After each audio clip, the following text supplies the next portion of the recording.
नमो नर्मदा माई रेवा पार्वती वल्लभ सदा शिवा। ओ नमो नर्मदा माई रेवा पार्वती वल्लभ सदा शिवा। नमो नर्मदा माई रेवा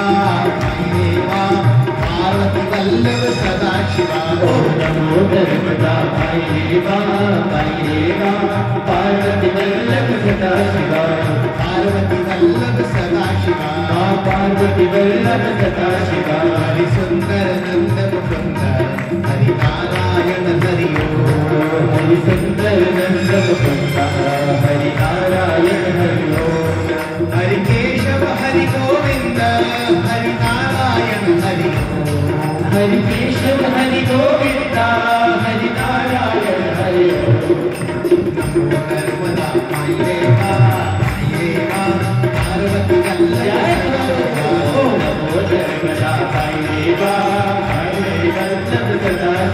हरि सुंदर नंद मुकुंद हरि नारायण हरि ओम। हरि सुंदर नंद मुकुंद हरि नारायण हरि ओम।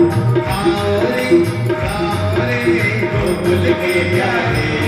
हरि आओ रे गोकुल के प्यारे।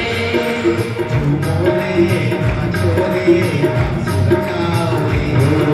झूमो रे नाचो रे शोर बजाओ रे।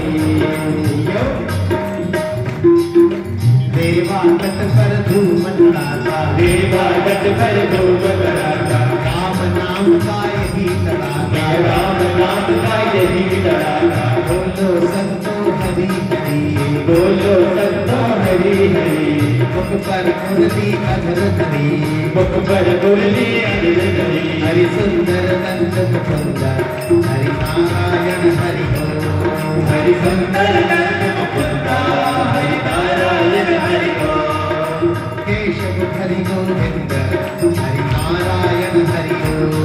हरि केशव हरि गोविंद हरि नारायण हरि ओम। देवा देवा माई देवा देवा देवा देवा माई देवा देवा। देवा देवा माई देवा देवा देवा माई देवा देवा। हरि सुंदर नंद मुकुंद हरि नारायण हरि ओम।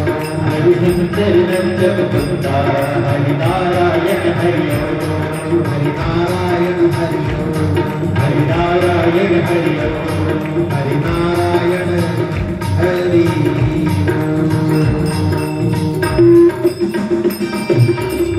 मात श्री नर्मदे। काल हर दुख हर दारिद्र्य हर शंका हर क्लेश हर सब का भला कर मात श्री नर्मदे हर।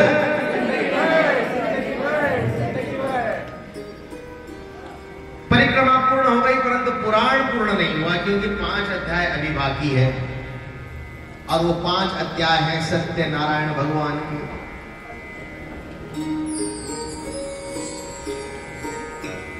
सत्यनारायण भगवानची कथा आहे वय ते तर काय ब्राह्मणांनी स्वतःचं पोट भरण्याकरता बनवलेली व्यवस्था आहे. काही तितकंसं तसं त्याचं महत्व नाहीये नव्हतं परंतु ते महत्व पहिल्यांदा सत्यनारायण कथाच्या संपूर्ण भारताभरामध्ये एवढ्या मोठ्या प्रमाणावर त्याचा लाभ घेतला जात आहे. त्याचं मूळ सुद्धा पुण्यातच आहे. सर्वात पहिली आधुनिक काळामध्ये जुनी नाही आधुनिक काळामध्ये सर्वात पहिल्यांदा सत्यनारायण कथेचं महत्व ओळखलं कोणी एका पुणेकरांनी. सत्यनारायण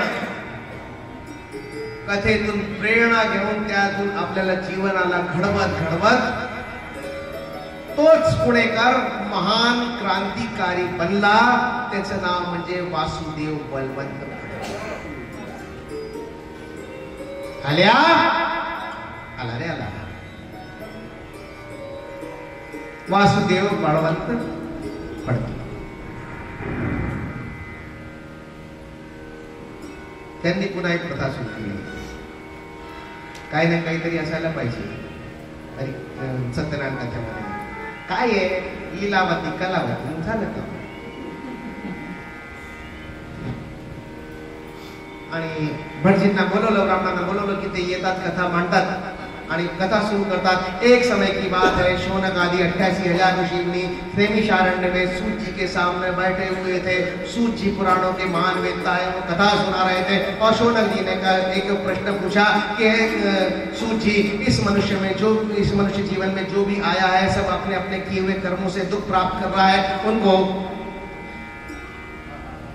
उनका ये जो कष्ट है थोड़े से ही उपाय से दूर हो जाए, ऐसा कुछ उपाय बताइए. तो सूत जी ने बोला कि ऐसे ही एक समय की कथा में आपको सुनाता हूँ. यही प्रश्न लेकर नारद जी महाराज भगवान विष्णु जी के पास क्षीर सागर में गए थे. और क्षीर सागर में शयन कर रहे भगवान विष्णु, शंख चक्र गदा पद्मधारी भगवान विष्णु ने भगवान विष्णु को नारद जी ने प्रणाम किया और कहा कि हे प्रभु, अभी पृथ्वी तल से होकर आकर देख रहा हूँ कि पृथ्वी तल पर अपने अपने किए हुए कर्मों के अनुसार सभी प्राणी दुख भोग रहे हैं. और ऐसा कुछ उपाय बताइए कि छोटा सा प्रयत्न करने के पश्चात इनका कष्ट दूर हो जाए. ऐसी कुछ व्यवस्था बताइए, ऐसा कोई पूजन प्रतिनिधि मुझे बताइए. अशी कथा आतापर्यंत तुम्ही ऐकली. फिर भगवान विष्णु ने नारद जी से बोला कि हे नारद, पृथ्वी तल पर सभी दुखों से मुक्त होने का एक ही उपाय है और वो है सत्यनारायण व्रत. ये पढ़े नारद जी ने पूछा, ये क्या है सत्यनारायण भगवान का सत्यनारायण व्रत? बोले नाम में ही अर्थ छुपा हुआ है, सत्यनारायण व्रत. व्रत और पूजन अलग अलग है. व्रत वो होता है कि जो संकल्प हम जीवन पर्यंत तक धारण करते हैं और उससे जब हमें अनेक उत्तम लाभ प्राप्त होते हैं तो उसका धन्यवाद ज्ञापन करने के लिए जो उद्यापन पूजन किया जाता है वो है पूजन. और वो पूजन हम सभी कर रहे हैं. व्रत कौन कौन कर रहा है? बोले किसी ने बताया ही नहीं. जो बोला वो हमने किया. बोले क्या किया आपने? बोले कथा में ही तो बताया गया है कि सत्यनारायण का व्रत करो. तो सत्यनारायण का व्रत करने को बोला है. किसने बोला है? नारायण ने. अर्थात नारायण ने बोला है कि सत्यनारायण का व्रत करो. मतलब नारायण और सत्यनारायण अलग अलग है. नारायण और सत्यनारायण अलग है. अब नारायण शब्द का अर्थ समझते हैं कि नारायण शब्द का अर्थ क्या होता है. नार मतलब शांत जल और उसमें निवास करने वाला. आयन अर्थात निवास करने वाला मतलब सत्य मतलब नारायण. नारायण ने क्या कहा कि सत्य नारायण का व्रत करो. अर्थात इस संसार रूपी उथल पुथल भरी जिंदगी में शांत स्थिर जल से हो जाओ और उसमें अपने आप का निवास कर लो. और वो तत्व है सत्य. ऐसे सत्य नारायण का तुम व्रत करो तो तुम्हारा भला होगा. तो तुम्हारा भला होगा. बोले कैसे होगा? बोले सत्य नारायण का व्रत करो अर्थात सत्य के शांत जल में अपने आप को निवास करवाओ. उसी सत्य के शांत जल में, स्थिर जल में सदा सर्वदा निवास करो. नारद जी तो एक शब्द में समझ गए कि सत्यनारायण का व्रत कैसे होता है. बोले ठीक है कि सत्य के शांत स्थिर जल में निवास करना अर्थात अपने आप को इतना शांत, इतना एकाग्र रखना कि हमें दुनिया के दुख विचलित ही न कर पाए. नारद जी एक शब्द में समझ गए, इसलिए आगे का उन्होंने कुछ पूछा ही नहीं. आगे क्या पूछा? ठीक है, पूजन कैसे किया जाए. फिर भगवान विष्णु ने कहा कि किसी भी दिन बंधु बांधवों के साथ में एकत्रित हो जाओ. सवाया मात्रा में गेहूं का चूर्ण, उसके अभाव में चावल का चूर्ण, साठी का चूर्ण ले लो. केला, दूध, घी, ये सभी सामग्रियां सवाया मात्रा में लो हो. आम्ही घेतो 1.25 पाव रवा घेतो, 1.25 पाव साखर घेतो, 1.25 पाव तूप घेतो, 1.25 डझन केळे घेतो, तरी काही फरक पडत नाही. इतनी आसान भाषा में यदि शास्त्र समझ में आ जाते तो फिर नालंदा को जलाना क्यों पड़ता? हमारा शास्त्र इतना ही आसान होता ना. इसके अनुसार तो भगवान विष्णु से हलवे की रेसिपी बताने के लिए आए थे नारद जी के पास. भाई गुड़ लो, शक्कर लो, घी लो, रवा लो, हो गया हलवा. तो भगवान विष्णु ने क्या नारद जी को हलवे की रेसिपी बताई? क्या इतनी सस्ती है सत्यनारायण भगवान की कथा? और नारद जी क्या इतना छोटा सा सवाल पूछने कहते हैं भगवान विष्णु से कि हलवा कैसे बनाया जाए?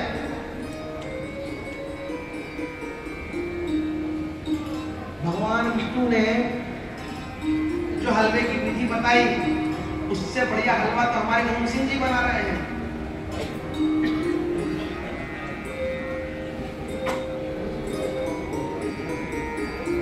तो क्या हलवे की रेसिपी बताई? नहीं, सवाया मात्रा में लेना है. घेतो आम्ही 1.25 पाव सगळं घेतो, 1.25 पाव तूप घेतो, 1.25 रवा घेतो, सगळं करतो. परंतु नहीं, गेहूं उगाने में कितना परिश्रम लगता है? गेहूं उगाने में कितना परिश्रम लगता है? तो गेहूं है परिश्रम का प्रतीक, दूध है स्निग्धता प्रेम का प्रतीक, घी है शक्ति का प्रतीक, केला है स्वास्थ्य का प्रतीक. परिश्रम, स्निग्धता, प्रेम, शक्ति और स्वास्थ्य प्रतिदिन सवाया करो. आज जो हमने परिश्रम किया है कल उसका सवाया करो. आज जो हमने दुनिया को प्रेम दिया है दूध के रूप में, दूध जैसा, वो कल सवाया मात्रा में करो. आज जितनी शक्ति से हमने कार्य किया है कल उसके से सवाया शक्ति से कार्य करो. और आज जितना हमने हमारे स्वास्थ्य का ध्यान रखा है कल उससे सवाया स्वास्थ्य का ध्यान रखो. केले में बहुत गुण होते हैं, औषधि मानी जाती है केला स्वास्थ्य का. अर्थात केला, दूध, रवा स्वास्थ्य नहीं करना है. जो कुछ भी आप कर रहे हो परिश्रम, प्रेम, शक्ति, स्वास्थ्य सभी आज से अधिक सवाया कल करो. और जो ऐसा करेगा धीरे धीरे धीरे धीरे उसकी प्रगति होगी. बढ़ता हुआ नाखून नहीं दिखेगा लेकिन नाखून एक दिन बढ़ा हुआ जरूर दिखेगा. बढ़ता हुआ नाखून नहीं दिखेगा लेकिन एक दिन बढ़ा हुआ नाखून अवश्य. इति श्री स्कंद पुराणे रेवाखंडे सत्यनारायण व्रत कथायां प्रथमोऽध्यायः. दूसरा अध्याय प्रारंभ होता है. शौनक जी पूछते हैं सूत जी से कि चलो भगवान विष्णु से सुनकर ये व्रत नारद जी से सुनकर किस किसने किया हमें थोड़ा बताओ. क्योंकि हम एडवर्टाइज में विश्वास नहीं करते, बहुत पब्लिसिटी में भी कोई विश्वास करते हैं. तुम जो बताओगे अच्छा है.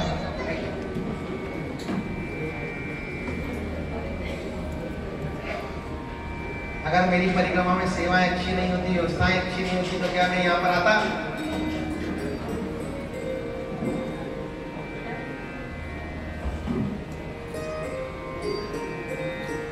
क्या मैं यहाँ पर आता?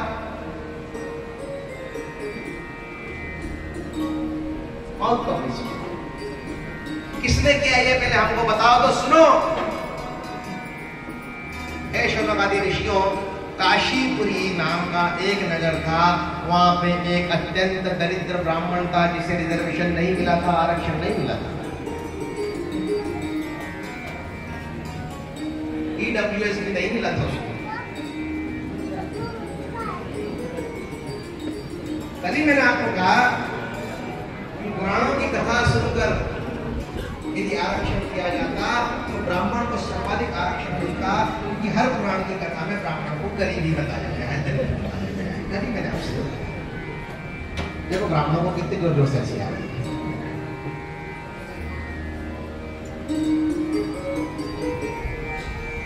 ऐसा ही एक काशीपुरी नगरी में ब्राह्मणों से विशेष प्रेम करने वाले भगवान विष्णु, यहाँ पर प्रश्न उठता है कि भगवान विष्णु क्या ब्राह्मणों से प्रेम करते थे, वैश्यों से प्रेम नहीं करते थे?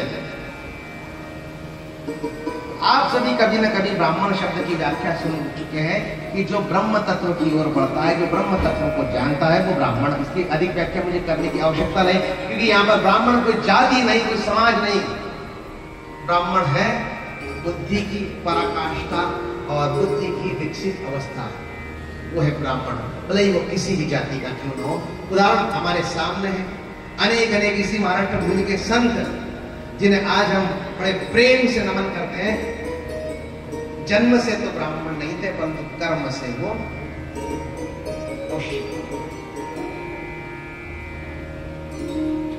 और इसी पुणे की भूमि ने उस वीर को भी देखा हुआ है जो जन्म से तो ब्राह्मण था, परंतु कर्म से क्षत्रिय था। बाजीराव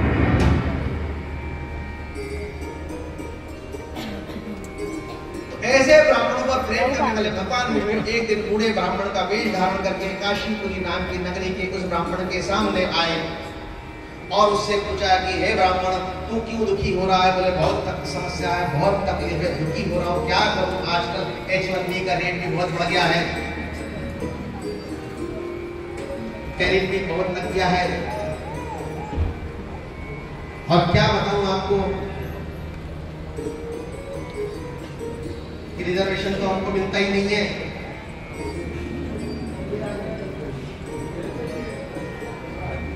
बहुत दुखी हूं, हालत अत्यंत दयनीय है, इसलिए मैं मजबूर होकर पृथ्वी पर भूखा प्यास से विचरण कर रहा हूं, और इससे निकलने का कोई उपाय यदि आपके पास हो तो बताओ। बोले बिल्कुल है। बोले क्या? बोले सत्यनारायण का व्रत कर। उस बुढ़े ब्राह्मण का वेश धारण करने वाले भगवान विष्णु ने बताया, ठीक है करूंगा, और उसने दिल पे ले लिया। और उस रात उस काशीपुरी नगरी के ब्राह्मण को नींद नहीं आई, नींद नहीं आई। कल भी मैंने आपको कहा था कि यहाँ पर सत्यनारायण की कथा होने वाली है, आप तो खूब मजे में सोए, किसी की नींद उड़ी? अरे बाप रे, आता सत्यनारायणची कथा होऊया, झोप कशी येणार? अशी अवस्था कोणाची झाली का? नाही झाली, मस्तपैकी सगळे झोपले, परंतु त्या ब्राह्मणाची झोप उडाली। झोप केव्हा होते? जेव्हा अत्यंत महत्वाची चिंता आपल्या विचारांमध्ये असते, तेव्हा आपली झोप उडते। त्यात काय महत्वाचं? सत्यनारायण कथा तर करायला सांगितली, पण काय 1000-2000 रुपयाचा खर्च, जास्तीत तासभर येते काम करून जाते, त्याच्यामध्ये एवढं टेन्शन घ्यायचं काय? परंतु जर का तेवढंच असतं तर तो ब्राह्मण सुद्धा आरामात झोपला असता। परंतु त्या भगवान विष्णूंनी काशीपुरी नगरीत त्या ब्राह्मणाला सांगितले की सत्यनारायणचं व्रत कर। अर्थात हे ब्राह्मणा, तू ब्रह्मतत्व आहे, तुझं सत्यनारायण म्हणजे काय? ज्ञान ग्रहण करणं आणि ज्ञानदान करणं, हे तुझं सत्य आहे। आणि त्या सत्याच्या स्निग्ध जलामध्ये जोपर्यंत तू वास करत नाही, तोपर्यंत तुझं भलं होणार नाही। एवढी मोठी गोष्ट सांगितली की तू काशीपुरी सारख्या विद्येच्या नगरीमध्ये राहत आहे, तरी तू अज्ञानी आहे, आणि जोपर्यंत तू ज्ञान ग्रहण करून ज्ञान दान करणार नाही, तोपर्यंत तुझी अवस्था अशीच राहणार आहे। म्हणून एवढ्या महत्वाची गोष्ट सांगितली, म्हणून त्याची झोप उडाली। दुसऱ्या दिवशीपासून त्याने सप्तसंकल्प घेतला आणि त्या अनुरूप कार्य करायला लागला। दिवसेंदिवस त्याची उत्तरोत्तर प्रगती झाली। घर, बंगला, गाडी, दुकान, सब है, वो तो मेरे पास भी है, लेकिन मेरे पास सत्यनारायण है, जो मेरी मां ने मुझे सिखाया है। तेरे पास क्या है? आए सत्यनारायण।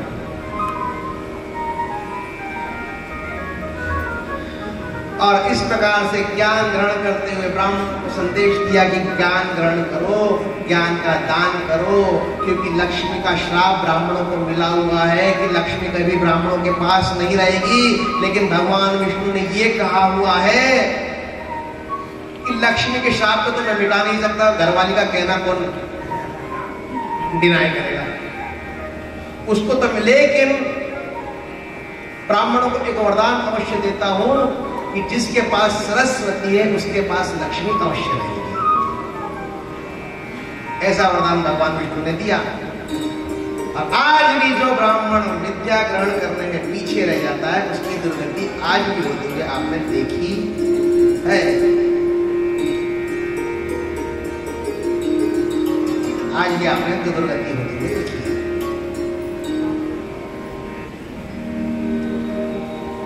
ऐसा महत्वपूर्ण संदेश दिया, उत्तरोत्तर प्रगति करी। और एक दिन उससे जो प्रगति हुई, उसको जो धन संपत्ति आदि प्राप्त हुई, उसके अनुसार वो एक दिन बंधु बांधवों के साथ में सत्यनारायण का पूजन कर रहा था। व्रत क्या है? ज्ञान ग्रहण करो, ज्ञान दान करो, और उससे जो सफलता मिली उसके बाद में पूजन करो। और हम सिर्फ पूजन कर रहे हैं, व्रत तो कर ही नहीं रहे। अर्थात अज्ञानी मत रहो। और जब वो पूजन कर रहा था तब वहां पर एक लकड़हारा आया। लकड़हारा अर्थात परिश्रमिक वर्ग का प्रतिनिधि वहां पर आया और पूछा कि ब्राह्मण तुम क्या कर रहे हो? मैं सत्यनारायण का व्रत कर रहा हूं। बोले कैसे करते हैं? बोले आजा, तुझे मैं बताता हूं, पूरी पूजन की विधि बताता हूं, सुन ले। उस लकड़हारे को ब्राह्मण ने सब बताया। लकड़हारा सत्यनारायण का व्रत करूंगा ऐसा संकल्प लेकर ब्राह्मण के घर से निकला। अर्थात उस समय अस्पृश्यता नहीं थी। ब्राह्मण के घर में लकड़हारा जा सकता था, ब्राह्मण उसको भोजन करवाता था, ब्राह्मण उसको ज्ञान भी देता था, पूजन की विधि भी बताता था। छुआछूत बाद में आई, पहले नहीं थी। क्योंकि सत्यनारायण की कथा आपने सबने पढ़ी है कि ब्राह्मण ने लकड़हारे ने ब्राह्मण से पूछा, लकड़हारे को ब्राह्मण ने घर में बुलाया, सब सारी विधि बताई, प्रसाद दिया, भोजन करवाया, सब लिखा हुआ है। छुआछूत नहीं थी। लकड़हारे ने सत्यनारायण व्रत करने का संकल्प किया। लकड़हारा था परिश्रमिक, उसके पास ज्ञान नहीं था परंतु परिश्रम था। उसने क्या करा? लकड़ी आज मैं यहां नहीं बेचूंगा, दूसरे धनिकों की नगरी में जाकर मैं लकड़ी बेचूंगा। और सत्यनारायण की कृपा से उस दिन उसे उस लकड़ी के 4 गुना अधिक दाम मिले। ऐसा क्या है भाई, हमको भी बता दो। कि सांगली छोड़कर पुणे आने में कोई फायदा हो तो बता दो। पुणे में स्विच बोर्ड 4 गुना बिकता हो तो मुझे भी बता दो, मैं भी आ जाऊं। कैसा क्या है सत्यनारायण पर?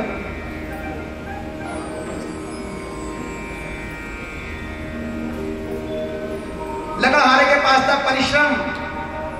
और सत्यनारायण का संदेश उसने इस संदर्भ में दिया कि जो मेरे पास है उसका उचित मूल्य का मापन करूं और अपनी लकड़ी, अपना परिश्रम बेचने के लिए दूसरे दिन वो धनिकों के नगर में गया। अर्थात जहां पर तुम्हारे परिश्रम का उचित मूल्य मिले वहीं पर परिश्रम करो, जहां पर तुम्हारे परिश्रम का कोई मोल नहीं उस जगह को छोड़ दो। और ये बात माहेश्वरी समाज अच्छे तरीके से जानता है और ये प्रचलित भी है कि जहां ना पहुंचे बैलगाड़ी वहां पर पहुंचे। और देखिए कहां राजस्थान, कहां पुणे। अरे पुणे तो बहुत पास में है। दुनिया में एक भी ऐसा कोना नहीं जहां पर माहेश्वरी मारवाड़ी दिखते नहीं। हमारे परिश्रम का उचित मूल्य जहां पर हमें मिलेगा हम वहां पर हर्ष चले जाएंगे, शहर से चले जाएंगे, मारवाड़ छोड़ के पुणे आए, पुणे छोड़ के पूरे विश्व में फैल गए और इसी के कारण अपने परिश्रम के मूल्य को समझा। इसलिए माहेश्वरी समाज आज एक आर्थिक शक्ति बना हुआ है, आर्थिक शक्ति बना हुआ है। देश के टोटल इनकम टैक्स कलेक्शन में लगभग 14% अकेले माहेश्वरी समाज से जाता है, अकेले माहेश्वरी समाज से, क्योंकि उन्होंने सत्यनारायण का जो व्रत है अच्छे से ग्रहण किया हुआ है। जहां पर अपने को बुद्धि, जहां पर अपने परिश्रम का, जहां अपने को उचित मूल्य मिले वहां पर चले जाओ। असं नाही की मी पुण्यातच राहणार, पुणे सोडून आम्ही कुठेही जाणार नाही, ही आपली प्रवृत्ती। मारवाड्यांचं काय कुठेही चालले जाते, जहां पर उनके परिश्रम का मोल मिलेगा वो वहां पर चले जाएंगे। और सत्यनारायण कथा का और जीता जागता उदाहरण है माहेश्वरी समाज।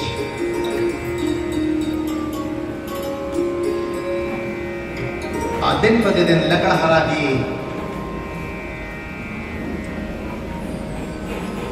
पूछ लीजिएगा, जो माहेश्वरी समाज के आज के परिचय के हैं उनसे पूछ लीजिएगा कि उनके पूर्वज जब पुणे में आए थे तो उनके पास क्या था।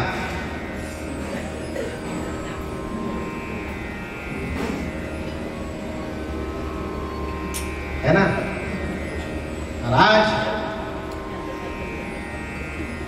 कहीं पर भी चले जाए एक आर्थिक शक्ति बन जाता है माहेश्वरी समाज, आर्थिक शक्ति बन जाती है।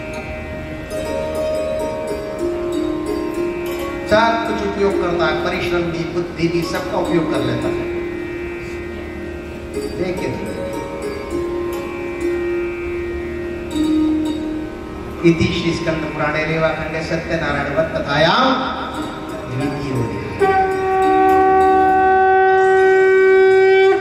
तृतीय अध्याय प्रारंभ होता है। महाराज उनका मुख सत्यवादी, जितेंद्रिय, धर्मनिष्ठ, प्रजा पालक, धर्म के प्रति आस्था रखने वाले, प्रतिदिन मंदिरों में जाकर दान देने वाले, अपनी प्रजा का अच्छे तरीके से पालन करने वाले महाराज उनका मुख अपनी धर्म पत्नी कैसी, कमल के समान मुख वाली, प्रसन्न चित्त रहने वाली, सदैव सबका ध्यान रखने वाली, ऐसी पत्नी उनका मुख महाराज को मिली, सबको मिले, ऐसी प्रार्थना करता हूं। और दोनों पति पत्नी भद्रशिला नदी के तट पर सत्यनारायण का पूजन कर रहे थे। भद्रशिला नदी के तट, और मुझे विश्वास है कि पुणे वाले इतना घूमते हैं, मानसरोवर तक की यात्रा करते हैं, पंचकैलाश की यात्रा करने वाले अनेक यहाँ पर बैठे हुए, देश दुनिया घूमने वाले सभी यहाँ पर बैठे हुए, लेकिन किसी ने भी भद्रशिला नदी नहीं देखी। देखी क्या किसी ने? इतना घूमे हो आप, किसी को मालूम भद्रशिला नदी कहां पर है ही नहीं। तो जब वो जो नदी है ही नहीं, तो उसके तट पर महाराज उनका मुख और उसकी रानी क्या कर रहे थे? मतलब सत्यनारायण की कथा में गलत लिखा हुआ है, भद्रशिला नदी की नाम की कोई नदी है ही नहीं, और वहां पे पूजन कैसे? जो नदी है ही नहीं वहां पर पूजन कैसे? अर्थात सत्यनारायण की कथा फालतू है। भद्रशिला नदी कहां पर है मैं आपको बताता हूं। महाराज कैसे हैं? प्रेमी, प्रजापालक, दान धर्म करने वाले, धर्म प्रेमी, सबका ध्यान रखने वाले, किसी को दुख न देने वाले महाराज उनका मुख। और ऐसे व्यक्ति को हम कहते हैं जेंटलमैन, अर्थात भद्र पुरुष। जो नारी सदैव प्रसन्न रहती है, अपने पति के कंधे से कंधा मिलाकर चलती है, परिवार का उचित रीति से पालन पोषण करती है, उस नारी को हम कहते हैं शीलवान। तो महाराज उनका मुख हुए भद्र और उनकी पत्नी हुई शीला। जिस घर का पुरुष है भद्र, जिस घर की नारी है शीला, भद्रशीला, उसी के घर में बहती है। भद्रशीला नदी उसी के घर में बहती है, अर्थात आपका घर भद्रशीला नदी का तट है और आपने इस सुंदर से प्यारे से भद्रशील घर के तट पर बैठकर महाराज उनका मुख और मां रानी सत्यनारायण का पूजन कर रही थी। उसी समय साधु नाम का एक वैश्य वहां पर आया और पूछा कि महाराज आप क्या कर रहे हो? बोले हम सत्यनारायण का पूजन कर रहे हैं। बोले इससे क्या मिलता है? बोले इससे सब कुछ मिलता है, धन धान्य सुख समृद्धि संपत्ति संतति सब मिलता है। संतति भी मिलती है, बिल्कुल मिलती है। बोले मेरे यहाँ भी कोई संतान नहीं है, यदि मेरे यहाँ संतान होगी तो क्या मैं सत्यनारायण का व्रत कर लूं तो क्या मेरे यहाँ संतान होगी? तो महाराज उनका मुख बोले कि गारंटेड अवश्य होगी। तो बोले मैं भी सत्यनारायण का व्रत करूंगा। बोले बिल्कुल करो, अवश्य तुम्हारे घर संतान होगी। परंतु अपने ही आसपास में ऐसे अनेक अभागे दंपत्ति हैं जिन्हें संतान का सुख नहीं है, लेकिन उन्होंने अपने घर में क्या मालूम कितनी बार सत्यनारायण की कथा करवा दी, उनके वहां संतान नहीं हुई। जबकि महाराज उनका मुख तो बड़े गारंटी से कहते थे कि तुम्हारी यहाँ संतान होगी। और फिर साधु नाम के वैश्य ने संकल्प भी लिया, उसकी कन्या भी हुई, नाम उसका कलावती रखा गया। लेकिन आज तक तो ऐसा हुआ नहीं। क्यों नहीं हुआ? और साधु वाणी के यहाँ क्यों हो गया? महाराज उनका मुख थे भद्र, उनकी पत्नी थी शीला, बड़े प्रेम से गृहस्थी करते थे। और ऑक्सफोर्ड यूनिवर्सिटी का अध्ययन कहता है कि जो पुरुष और नारी 18 वर्ष तक आपस में परस्पर प्रेम और सद्भाव के साथ एक साथ रहते हैं, मेडिकली अनफिट होने के बाद भी संतान होने की संभावना उनमें 80% तक बढ़ जाती है। ये हार्वर्ड यूनिवर्सिटी कहती है। अर्थात पुरुष होगा भद्र, नारी होगी शीला, तो वहां पर संतान अवश्य होगी। ऐसा सत्य का व्रत है गृहस्थियों के लिए। और फिर संतान हुई, कलावती दिन प्रतिदिन बढ़ने लगी, बड़ी हो गई। अपने कुल वर्ण के अनुसार उचित योग्य वर ढूंढकर उसका विवाह कर दिया। उससे पहले जब कन्या हुई थी तो उनकी पत्नी लीलावती ने बोला कि आपने कहा था कि सत्यनारायण की कथा करेंगे, उस समय तो आपने बोला सत्यनारायण को आपने तो टाल दिया था। बोले पहले जन्म तो होने दो, जन्म हो गया, लेकिन फिर आपने कहा कि उसके विवाह पर हम करेंगे। हाँ बोले विवाह होने दो ना, तब करेंगे, पहले बोला था। पत्नी को आगे बताया था कि संतान होने का मैं उत्तम व्रत लेके आया हूं। तो पत्नी ने बोला करो। तो साधु नाम के वैश्य ने क्या कहा कि पहले संतान तो होने दो।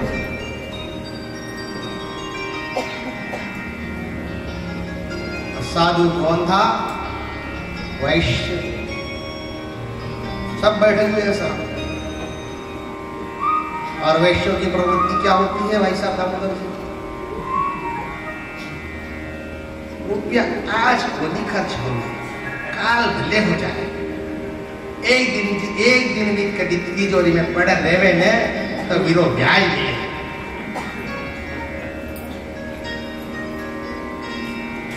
थे सहमत हो?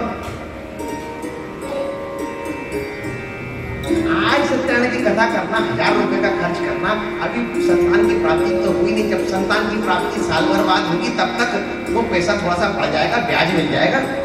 अभी क्यों करना? जन्म पे करेंगे। जन्म होने के बाद में फिर बोले अभी क्या जरूरत है, शादी पे करेंगे, विवाह जब होगा 18-20 साल का ब्याज और मिल जाएगा। बहुत बारीकी से विचार करते हैं तभी व्यापार में प्रगति कर पाते हैं। कितना बारीक विचार करते हैं मारवाड़ी व्यापारी। जो मारवाड़ी नहीं है वो सुन लेना जरा। मारवाड़ के जैन साहब हमारे मित्र हैं जो बड़वानी में निवास करते हैं और गेहूं का बहुत बड़ा व्यापार है उनका। ऐसा जितना अपना हवा लेना इससे लगभग 4-5 गुना बड़ा उनका गेहूं का गोडाउन है, पूरा गेहूं से भरा रहता है। अच्छे मित्र है मेरे। उनकी दुकान में गया, बाहर उनका काउंटर था और ट्रक में से गेहूं उतर रहे थे, बोरे फट रहे थे तो थोड़ा बहुत गेहूं नीचे ढुल रहा था। ट्रक खाली हो गया, एक सेविका महिला आई, उसने झाड़ू लगाया और नीचे बिखरे हुए गेहूं को सूप में इकट्ठा करा, सुपड़ी में इकट्ठा करा। वो जैन साहब और मैं वहां पर बैठे थे, सामने ऐसी महिला ने वो गेहूं इकट्ठे करे सुपड़ी में फट फट फट फट मट्टी धूल करने के लिए उसको साफ करना चालू करा। 4-5 बार तो सहन कर दिया जैन साहब ने, 6ठी बार बोला चल बस कर, वजन कम हो जाएगा।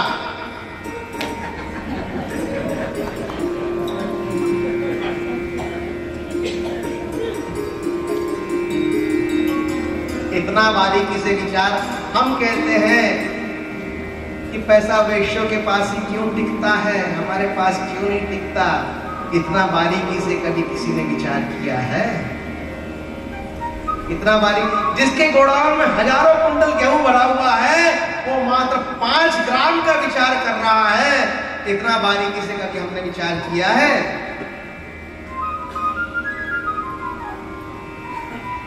ये लोग करते हैं, इसलिए तो लक्ष्मी पुत्र कहलाते हैं।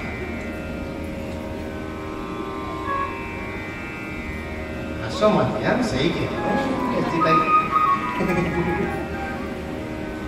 इसलिए बोला कि भाई विवाह तो होगा 18 साल बाद, एक बार और डाल दो, ब्याज और आएगा। लेकिन विवाह की आयु हो गई, बड़े धूमधाम से विवाह हुआ, ऐसा तो पैसा नहीं दिखेगा वैश्य का विवाह में। देख लो सारा पैसा विवाह में खर्च करते हैं, ऐसे तो नहीं दिखेगा।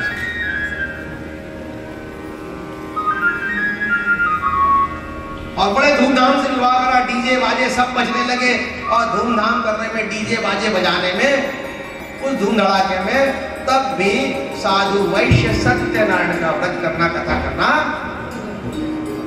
उसके बाद में जमाई कोई पार्टनर बना लिया,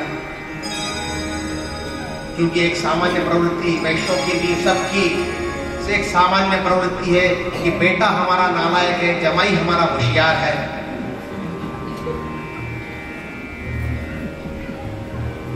बेटा हमारा नालायक है, जमाई हमारा होशियार है।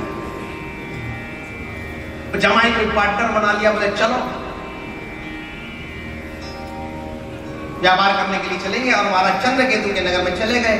अब भगवान विष्णु ने सोचा कि देखो बनिया तो जो है ताल कुछ दे नहीं रहा है, 1 बार 2 बार 3 बार सुन चुका हूं,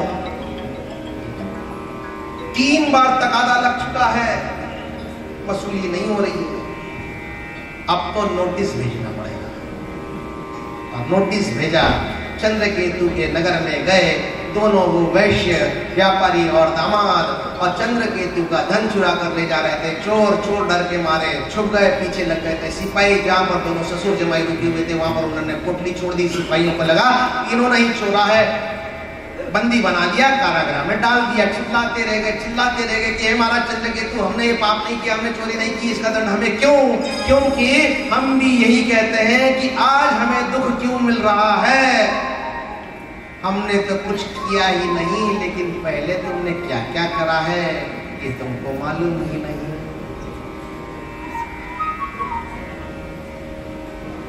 मनुष्य को दिया हुआ वचन एक बार भूल जाओ तो चल जाता है, ईश्वर को दिया हुआ वचन कभी मत भूलना। और साधु वैश्य ने वही गलती करी, 1 बार नहीं 3 बार। अब आ गई कुर्की, पहुंच गए जेल में। गलती करी पति ने, फल भुगता पत्नी और पुत्री ने। वहां पर भी सारा धन उनका चोर चुरा कर ले गए, और कलावती लीलावती दरिद्र होकर दर दर भटकने लगी। अर्थात जितने भी परिवार के मुखिया हैं उनको सत्य नारायण का संदेश, सत्य संदेश यही है, अपने आचरण व्यवस्थित रखो। तुम्हारे आचरण में कुछ भी गलती हो गई तो उसका दंड अकेले तुम नहीं भुगतोगे, तुम्हारे पीछे पीछे पूरा दंड पूरा परिवार भुगतेगा। इसलिए अपने आचरण सही रखो। यह सत्य संदेश नहीं माना साधु वैश्य ने, गया जेल में, दुख उठाना पड़ा। कलावती लीलावती को दर दर भटकने लगी, कलावती लीलावती। और फिर एक दिन क्या हुआ कि पुत्री कलावती जो है घर पे थोड़े से देर से आई, तो माता ने पूछा इतनी देर कहाँ लगाई? तेरे मन में क्या है, कुछ गलत विचार तो नहीं आ रहे हैं। अर्थात पति गया है बाहर, नौकरी व्यापार पैसे कमाने के लिए टूर पे जाता है, बेचारा दिन भर बाहर रहता है, सुबह 5 बजे निकल जाता है, रात को 10 बजे आता है, बच्चों पे ध्यान नहीं दे पाता है। बच्चों पर ध्यान देने का कर्तव्य किसका है? मम्मी का।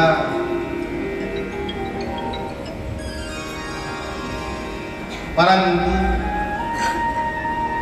आजकल मम्मियां ही खुद लेट आ रही है घर में। आई घर में लेट नहीं आती, मम्मी जरूर घर पे लेट आती है। आई घरी घर सोडून कुठे जात नहीं, मुला बाळांना सोडून कुठे जात नहीं, माँ कहीं नहीं जाती, मम्मी जरूर जाती है।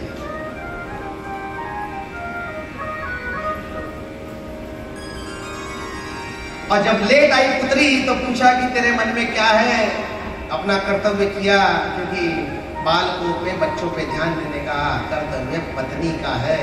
वो पत्नी ने कर्तव्य पूरा किया। लीलावती ने, कलावती ने बोला कि जैसा तू सोच रही है माँ वैसा कुछ भी नहीं है। एक ब्राह्मण के घर गई थी, वहां पर सत्यनारायण का कथा हो रही थी, अच्छा लगा, भजन पूजन हो रहा था, थोड़ा सा लेट हो गई।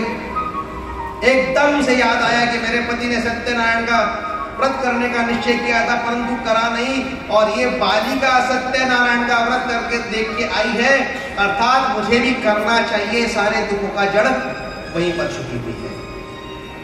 दूसरे दिन पत्नी कलावती ने सत्यनारायण कथा का आयोजन किया।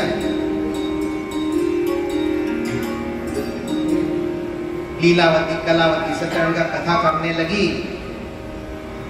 और प्रसन्न हो गए भगवान विष्णु। महाराज चंद्रकेतु को स्वप्न में दर्शन दिए। अर्थात चलो पति से गलती हो गई, उसका दंड पूरा परिवार भुगत रहा है, परंतु पत्नी को भी अपना कर्तव्य निभाना चाहिए कि पति ने के द्वारा की हुई गलती को किस प्रकार सुधारा जाए, इसका विचार भी पत्नी ने करना चाहिए। वो विचार करा लीलावती ने और पति के द्वारा की गई गलती को सुधारा। लाभ मिला किसे? पति को। महाराज चंद्रकेतु के स्वप्न में दर्शन दिए भगवान विष्णु ने और कहा कि हे महाराज, ये दोनों वैश्य निर्दोष हैं, इनको छोड़ दो। दूसरे दिन महाराज चंद्रकेतु ने दरबार में घोषणा कर दी कि दोनों वैश्य जो है निर्दोष हैं, इनसे हमने जितना धन लिया है उससे दुगना देकर इन्हें ससम्मान विदा करो। इति श्री स्कंद पुराणे रेवाखंडे श्री सत्यनारायण व्रत कथायां तृतीयोऽध्यायः। चौथा अध्याय प्रारंभ होता है।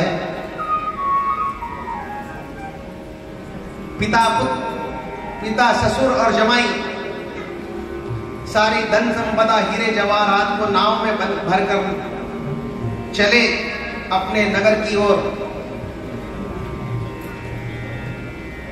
कैद से तो मुक्त हो गए, पर भगवान विष्णु ने बोला कि सत्यनारायण का व्रत तो इसकी पत्नी ने किया है, इसने तो किया नहीं अभी। अब ये सुधरा कि नहीं, कम से कम इसकी परीक्षा तो ली जाए। इसलिए दंडी स्वामी का वेश धारण करके भगवान विष्णु साधु वैश्य के पास आ गए और पूछा कि है वैश्य, तेरी नाव में क्या है?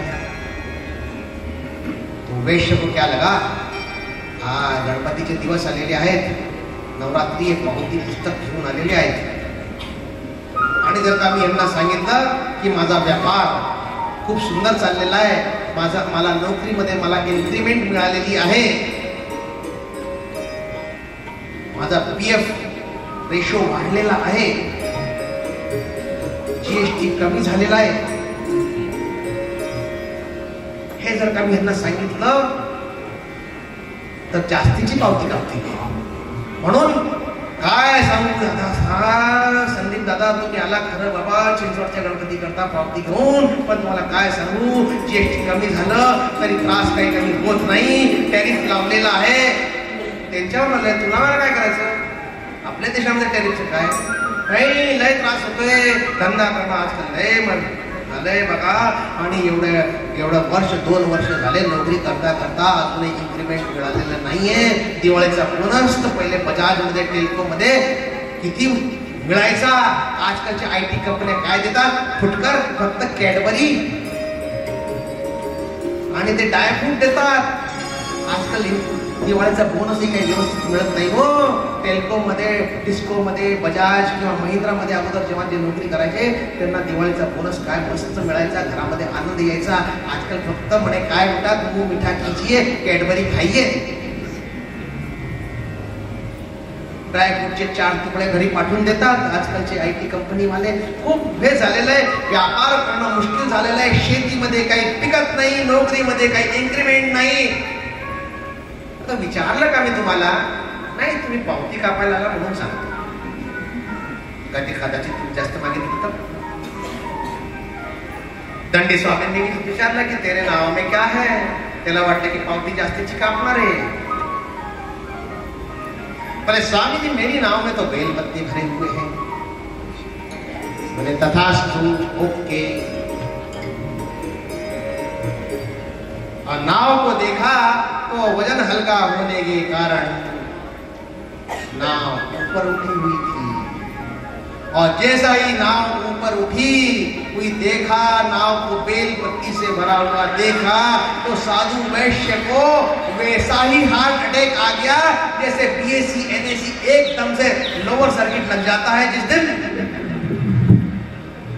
जिस दिन BSc NSc का लोअर सर्किट लग गया तो समझ लो मुंबई पुणे के कम से कम 150-200 आदमी हॉस्पिटल में भर्ती हो जाते हैं. वही मूर्छा साधु वैश्य को भी आई. समुद्र के तट पर मूर्छित होकर गिर पड़ा. सारी संपत्ति कहां चली गई? लेकिन साथ में कौन था? दामाद. वो थोड़ा समझदार था. हमेशा ही रहते हैं साथ. ये तो मेरा सौभाग्य है कि हमारे माता पिता को दामाद नहीं है.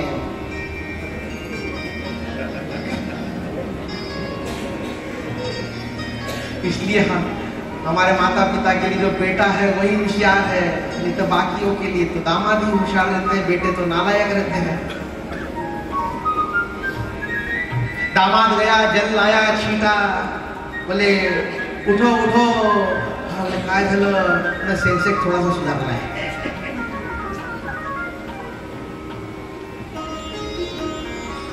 जरूर उस दंडी स्वामी में कोई देवी शक्ति होगी. हमें जाकर उसे क्षमा मांगना चाहिए. दोनों ससुर जमाई का क्षमा मांगे कि हे प्रभु हमें क्षमा करो, हमसे भूल हो गई, आगे से ऐसी भूल नहीं होगी. ईश्वर दयालु ऐसा है. ईश्वर माँ के जैसा है. ईश्वर को परम पिता ऐसे ही नहीं कहते हैं. कितनी भी गलती कर लो, माँ की चरणों में चले जाओ, गलती की क्षमा मांग लो, माँ माफ कर देगी. ईश्वर भी बिल्कुल माँ के जैसा है. ईश्वर को देख लो, माँ को देख लो, एक जैसा रूप समझ लो. ईश्वर के चरणों में कितनी भी गलती करो, चले जाओ, निश्चल भावना से चले जाओ. ईश्वर क्षमा अवश्य करेगा. पिछले सारे काम भूल जाएगा. जैसे साधु वैश्य के भूल गया और प्रसन्न हो गया. नाव को फिर से हीरे जवाहरात सोना चांदी से भर दिया. आनंदित होकर साधु वैश्य और उनके जमाई ने वहीं पर समुद्र के तट पर सत्यनारायण की कथा करी और आगे की यात्रा प्रारंभ करी. अपने नगर के किनारे आए, घर में संदेश भेजा कि दोनों ससुर जमाई व्यापार करके नगर में आ गए हैं, उनको रिसीव करने के लिए एयरपोर्ट पर आ जाओ.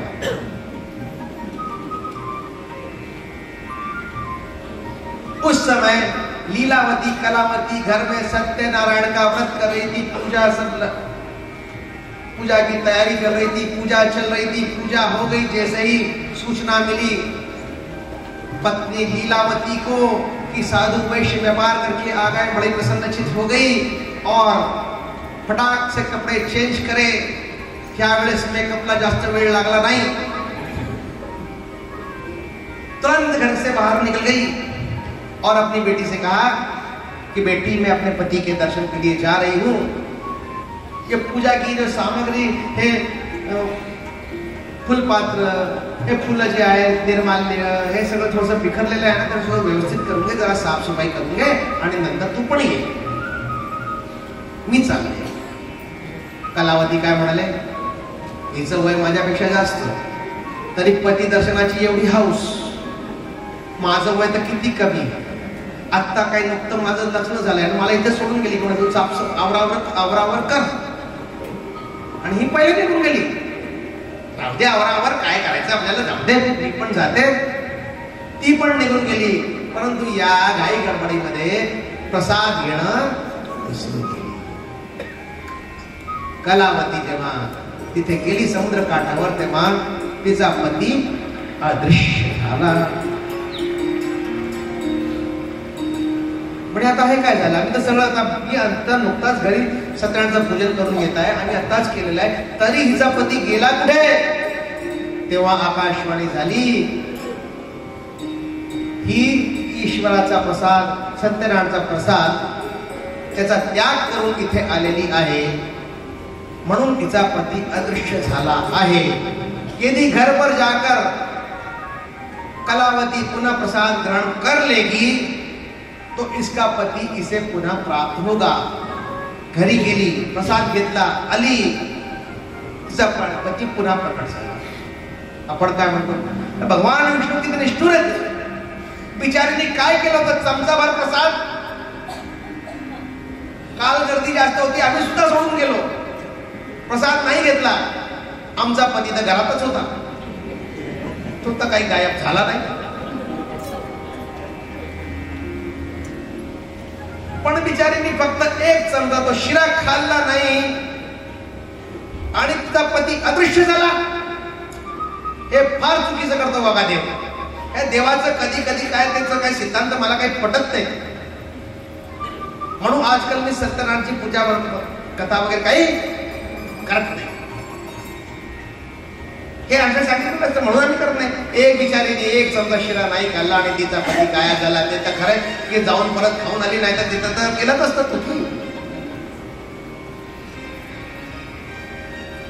फक्त एक चमचा शिरा नाही, हे संपूर्ण जीवन, यामध्ये जे आपल्याला प्राप्त झालेलं आहे,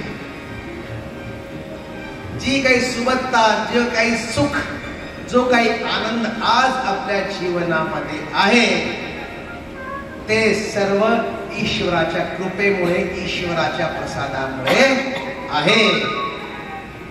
ईश्वराच्या कृपेचा, ईश्वराचा प्रसादाचा त्याग करून पती अर्थात भौतिक सुख त्याच्या जर का मागे गेला तर ईश्वराची अवकृपा ही निश्चित होणार आणि ते भौतिक सुख तुमच्यापासून दूर जाणार. जर का भौतिक सुख, आनंद पाहिजे असेल तर ईश्वराच्या प्रसादाला नकारू नका. सदैव ईश्वराला स्मरण करा, ईश्वराला सदैव ध्यानी मनी ठेवा, तरच हे सगळे सुख संपत्ती राहील, नाहीतर सोडून जा. कधीही रडू नका. आज असं झालं, सगळं असतं आपल्याकडे, सगळं आहे, तरी आपण रडतो. आज असंच झालं, आज तसंच झालं, हे माझ्या मनासारखं झालंच नाही, असं करायला पाहिजे होतं, तसं झालंच नाही. नेहमी सदोदित आपण रडत असतो, परंतु ईश्वराने सर्व सुख आपल्याला दिलेले आहेत. ईश्वर काय म्हणतो, नेहमी रडतच असतो. आणि त्या रडण्याच्या अवस्थेमध्ये ईश्वराने कधी जर का तथास्तु जर का केलं तर त्या व्यापाराच्या नावामध्ये खरंच जसे बेलपानं झाले होते तसे तुमच्या जीवनामध्ये होणार वेळ लागणार नाही. ते ईश्वराने जो प्रसाद दिलेला आहे तो प्रेमाने स्वीकार करा, अन्यथा हे सुख तुमच्यापासून दूर होतील, निश्चित होतील, निश्चित होतील. त्या सत्याला, ईश्वराच्या कृपेला तुम्ही स्वीकार करा, त्याच्या प्रसादाला स्वीकार करा, नाहीतर इति श्री स्कंद पुराणे रेवाखंडे श्री सत्यनारायण व्रत कथायां चतुर्थोऽध्याय। ब्राह्मणाला काय उपदेश दिला? ज्ञान ग्रहण करायचं, ज्ञान दान करायचं. परिश्रमिक वर्गाला काय उपदेश दिला? तुमच्या परिश्रमाचा जिथे उचित मोल प्राप्त होईल तिथे तुम्ही परिश्रम करायचं. हे सत्य आहे आणि हेच नारायण आहे. त्यानंतर ग्रहस्थी नवरा बायकोनी कसं राहावं? भद्रशीला, परस्पर प्रेमाने राहावं, तर संपत्ती तर सोडा, संतान सुद्धा तुमच्या पदरी पडेल. त्यानंतर ईश्वराला जे वचन दिलेलं आहे ते वेळेतच पूर्ण करा, अन्यथा त्रास होईल. तुम्ही परिवारचे मुखिया आहात तर चूक करू नका. तुम्ही पण दुःख भोगाल, तुमच्या मागे मागे तुमचा संपूर्ण परिवार दुःख भोगेल. समजा मुख्याने चूक केली जरी तरी ते चूक सावरण्याची, त्याची भूल सावरण्याची जबाबदारी कोणाची? पत्नीची. त्याला मार्गावर आणायचं. मार्गावर आणायचं, वठणीवर आणायचं नाही.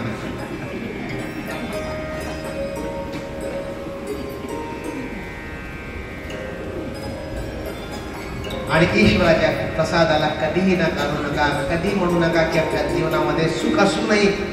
कधी हे म्हणू नका की आम्ही खूप दुःखी आहोत, आजकाल काही होतच नाही, काही जमतच नाही, काही होतच नाही, भागतच नाही.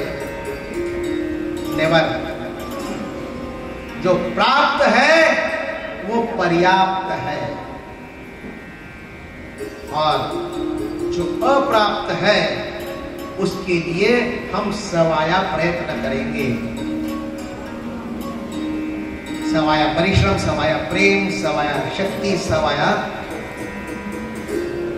स्वास्थ्य, इसके साथ में हम सवाया, जो आज प्राप्त है वो पर्याप्त है, जो नहीं है वो कल मिलेगा, क्योंकि हम सवाया परिश्रम रोज करेंगे. यही सत्य है, यही नारायण है. 5वां अध्याय प्रारंभ होता है. महाराज तुंगध्वज, उनका राज्य था. एक बार राज्य में भ्रमण करते हुए गए.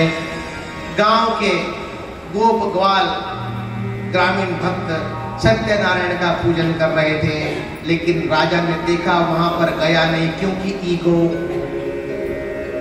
I am king, why should I go there? There are many protocol to be. I will not go there. Ego आडे आला. प्रोटोकॉल पाहिजे, मान पाहिजे, सन्मान पाहिजे, बोलवणं पाहिजे, तिथे बोलवणं पाहिजे, तिथे जात नाही. जिथे न बोलवता जायला पाहिजे तिथे जात नाही, जिथे बोलवत नाही तिथे जाता, आणि जिथे न बोलवता जाता तिथे अपमान होतो, हे सर्वांना माहितीये. सत्यनारायणची कथेचं बोलवणं आलं, शेजारच्या घरामध्ये जरी सत्यनारायणची कथा होत असेल तर तुम्ही का नाही गेला? अरे मला तर बोलवलंच नाही. पण कुठे भांडण होत असेल तिथे पण आपण जातो, तिथे आपल्याला बोलवलं होतं का? नाही.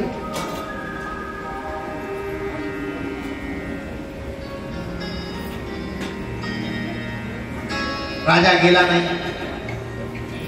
ग्रामीण गावकरी मंडळींनी प्रसाद आणून दिला, पण राजांनी खाल्ला नाही.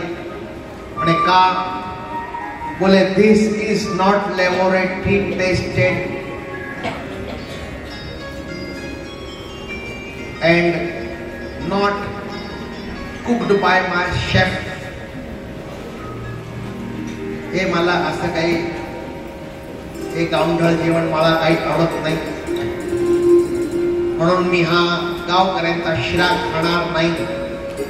कारण तो सामान्य शिरा आहे, पायनॅपल शिरा नाही.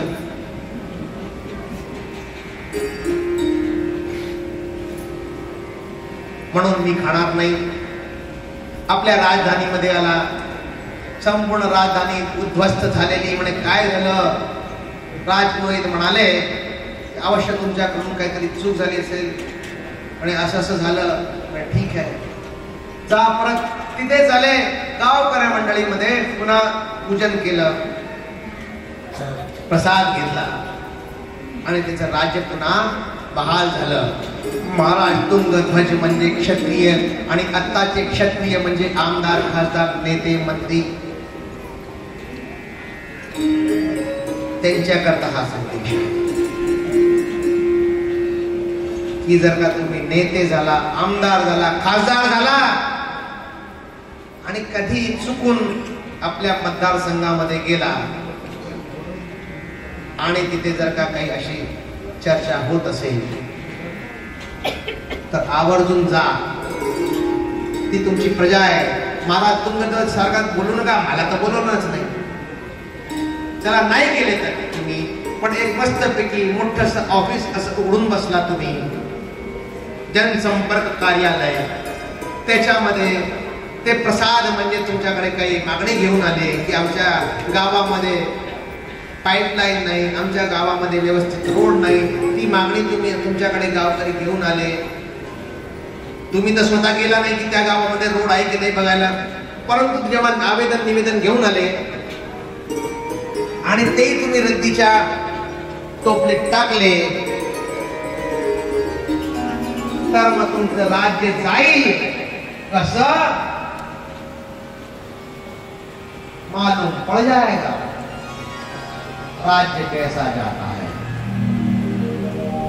यदि जनता रुष्ट हो गई तो गुवाहाटी की होटल में भी जगह नहीं मिलने वाली.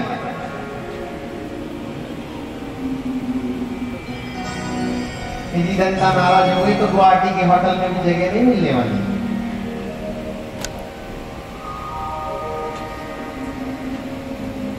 और फिर यदि जनता नाराज हो गई तो कुछ भी हो सकता है. कमळ कोंजू शकतं, पंजा तुटू शकतो, धनुष्य इकडे, बाण तिकडे, मशाल विझू शकते, सगळं काही होऊ शकतं.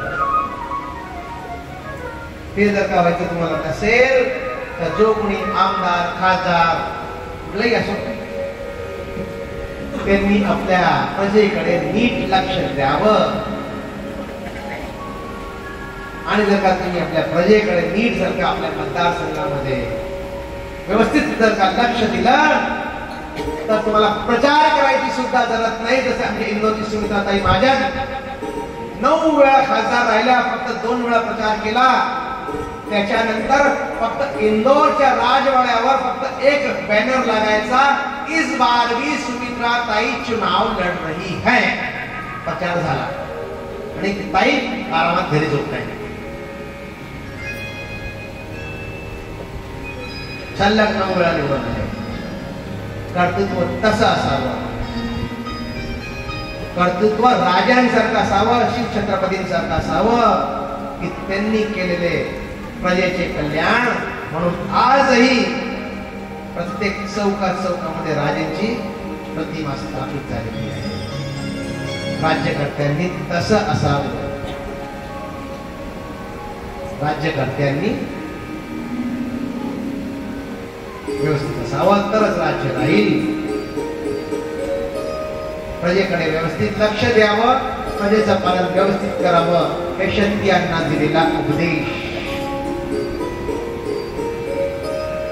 मग शोधनजींनी विचारलं की हा उपदेश घेऊन कोणाकोणाचं पुढचं जन्म सुधारलं ते सुद्धा सांगा, त्याचा परिणाम काय झाला ते सुद्धा सांगा.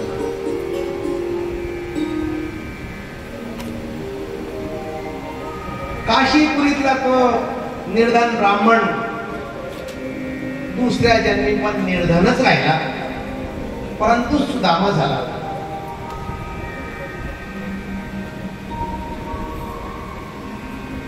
महाराज उल्कामुख महाराज दशरथ झाले. तो लाकूड तोड्या निषाद राज होऊन प्रभू श्रीरामाचा मित्र बनला. महाराज तुंगध्वज स्वयंभू मनु होऊन वैवस्वती झाले, मन्वंतराधिपती झाले. मग साधू वैश्य आणि त्याच्या जावयाचं काय झालं? साधू वैश्य दुसऱ्या जन्मी महाराज मोरध्वज झाला आणि तो त्याचा जावई त्याचा पुत्र झाला. महाराज मोरध्वज झाले. नर्मदेच्या काठी त्यांची राजधानी झाली. ते गाव म्हणजे मर्दाना. परंतु अजूनही ईश्वराला खात्री पटत नव्हती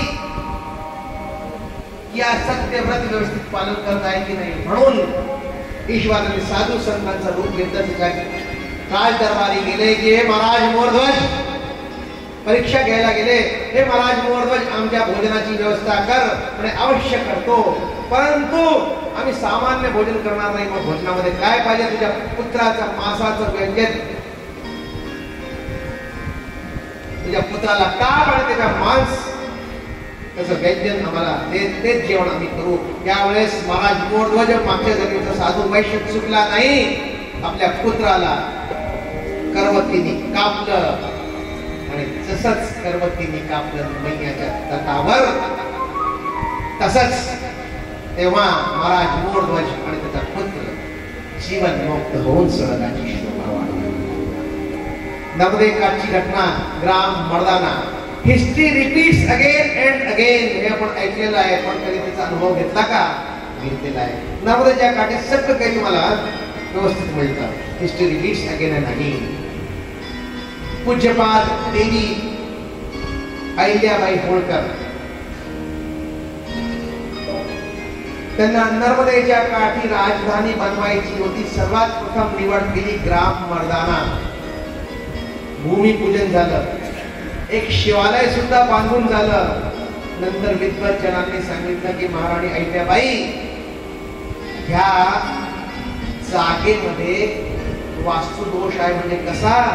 म्हणजे ही मोरध्वजची राजधानी होती आणि मोरध्वजाला आपल्या पुत्राला कापावे लागले. म्हणून या वास्तुमध्ये दोष है, इसलिए है महारानी तुम अपनी राजधानी ग्राम मर्दाना को मत बनाओ. बोले ठीक है, यदि आप कह रहे हो तो हम स्थान बदल देते हैं. उसके बाद में महारानी अहिल्यादेवी होळकर ने महेश्वर को अपनी राजधानी बनाया. परंतु मर्दाना में भूमि पूजन हो चुका था, शिवालय बन चुका था, जो दोष लगना था वो लग चुका था. महारानी अहिल्यादेवी को भी इंदौर के आड़ा बाजार में जिस प्रकार महाराज मोरध्वज ने अपने पुत्र को काटना पड़ा था, महारानी अहिल्यादेवी को भी अपने पुत्र को इंदौर के आड़ा बाजार में न्याय की रक्षा के लिए हाथी के पैर के नीचे कुचलवाना पड़ा.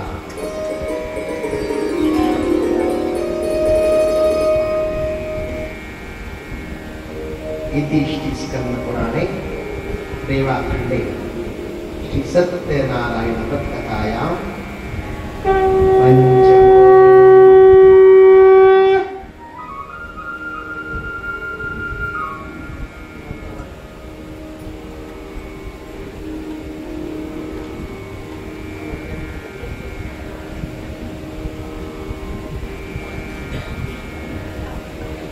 और इस प्रकार नवा पुराण भी समाप्त हुआ.